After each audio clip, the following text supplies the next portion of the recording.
ang tatlong pandigmang helicopters ng Pilipinas na pinagmamalaki ng Philippine Air Force. Ito nga po mga idol ang ginagamit sa mga misyon na tinutugunan sa ating bansa. Yan ang pag-uusapan natin, pero bago yan, kung bago ka lang sa aking channel, huwag mong kalimutang mag-like, subscribe at i-hit mo na rin ang notification bell button para lagi kang updated sa mga bagong videos natin.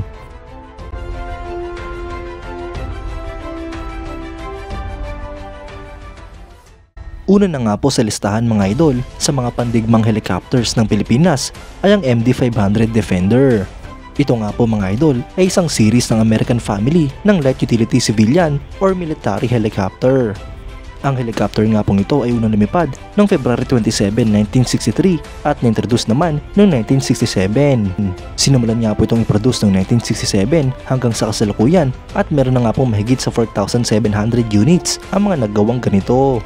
Ang mga operators nito mga idol ay ang Belgium, Colombia, Costa Rica, Ecuador, Finland, Honduras, Hungary, Indonesia, Italy, Kenya, North Korea at United States. Ang MD-500 mga idol ay pinapalipad ng 2 crew at may capacity pa nga po ito para sa 2 pasahero. Ito nga po ay may habang 9.2 meters, height na 2.4 meters, empty weight na 557 kilograms at maximum takeoff weight na 1,225 kilograms. Ang power plant nito mga idol ay isang Allison T63 A5A turboshaft engine. May maximum speed nga po itong 240 km/h, cruise speed na 240 km/h at range na 330 nautical miles. Sa kasalukuyan mga idol ay isa nga po ang helicopter na ito sa mga lumang helicopter ng Philippine Air Force, ngunit napapakinabangan pa rin. Kaya't malaking tulong pa nga rin po sa ating bansa ang mga MD-500 Defender.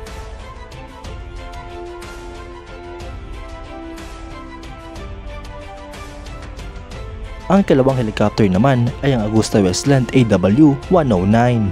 Ang helicopter na ito mga idol ay isang lightweight, twin-engine, 8-seat multipurpose helicopter na disenyo at initially produce ng Italian rotorcraft manufacturer na Agusta. Ito nga po ay unang lumipad noong August 4, 1971 at na-introduce naman noong 1976. Sinimulan nga po itong i-produce noong 1971 hanggang sa kasalukuyan.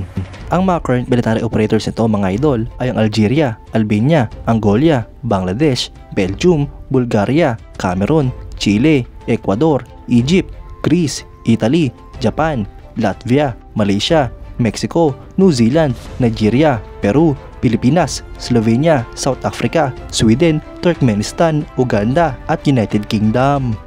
Former operator naman nga po nito ang Argentina, Australia, Italy, Paraguay, Poland, United States at Venezuela. Ang helicopter na ito ay pinapalipad ng 1-2 crew at may capacity hanggang sa 7 pasahero. Ito nga po ay may habang 11.4 meters, height na 3.5 meters, empty weight na 1,590 kilograms at maximum takeoff weight na 2,850 kilograms. Ang power plant naman nito mga idol ay 2 Pratt & Whitney Canada PW206C turboshaft engine.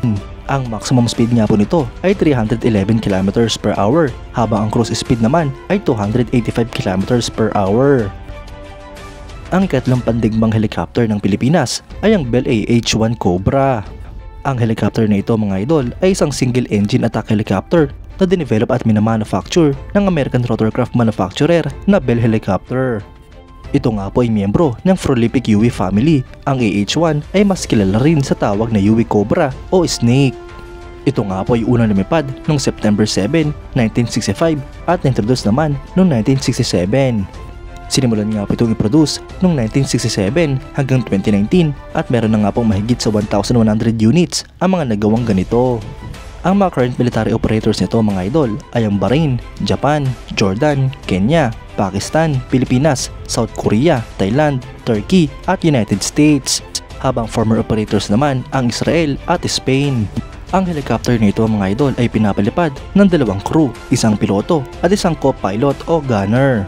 Ito nga po ay may habang 16 meters, fuselage length na 13.5 meters, width na 3.15 meters at height na 4.11 meters. Ang empty weight nito mga idol ay 2,635 kilograms habang ang maximum takeoff weight naman ay 4,309 kilograms. Ang power plant naman nito mga idol ay isang Lycoming T53 L13 turboshaft engine. Para naman nga po sa performance ay meron nga po itong maximum speed na 276 km/h at may range na 310 nautical miles. Sa armament naman mga idol ay meron nga po itong dalawang 7.62mm multi-barrel miniguns. Pwede nga rin po itong magdala ng 2.75-inch 70mm rockets. Mga idol, ang mga helicopters nga pong ito ay talagang pinapahinabangan ng gusto ng Philippine Air Force. Ngunit dahil nga po sa paglipas ng panahon at ang ilan pa sa mga units na ito ay pinaglumaan pa ng ibang mga bansa, ay hindi na nga po natin maitatanggi na hindi na magtatagal ang service life ng mga helicopters na ito. Kaya't sa tulong nga po ng modernization program ay dapat pang dagdagan ang mga attack helicopters ng Philippine Air Force. Sa kasalukuyan ay meron na nga po tayong mga unang units ng T-129B attack helicopter mula sa Turkey. At sa additional acquisition project para sa mga attack helicopters ay dapat sana mas maraming units pa ang kanilang bilhin. Kayo mga idol, anong masasabi nyo? Comment down below for your thoughts and opinions. At yan nga lang po ang pag-uusapan natin ngayon mga idol. Maraming salamat sa panonood. Huwag nyo rin kalimutang mag-like at subscribe bilang suporta sa ating channel. Mabuhay kayo mga idol!